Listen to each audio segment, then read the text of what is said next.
भाजपच्या नव्या इमारतीच्या जागेवरून विरोधी पक्षांनी वेगवेगळे दावे केलेत। विरोधी पक्षाच्या टीकेला मुख्यमंत्री देवेंद्र फडणवीस यांनी उत्तर दिलंय। ही जागा विकत घेताना पालिकेच्या सर्व नियमांचं पालन केल्याचं मुख्यमंत्री फडणवीस यांनी म्हटलंय। तर आमच्यावर दगड भिरकावण्याचा प्रयत्न करू नका असंही फडणवीस यांनी म्हटलंय। काही लोकांनी त्याच्यावरही प्रश्नचिन्ह उभं केलेलं आहे।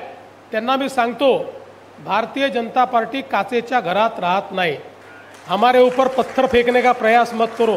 मला पहिल्या दिवशी माहिती होतं की आपण ज्या वेळेस कार्यालयाकरता जागा घेऊ, काही नतद्रष्ट लोक बसलेलेच आहेत, रोज ते प्रश्न विचारतील।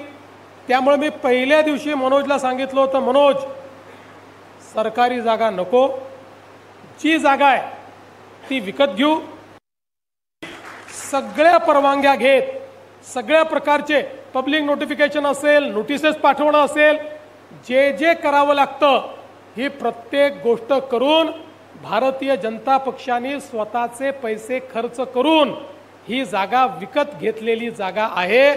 त्यामुळे ज्या लोकांना जागा बळकवण्याची सवय आहे त्यांनी आम्हाला प्रश्न विचारू नये हे अतिशय स्पष्टपणे या ठिकाणी सांगतो।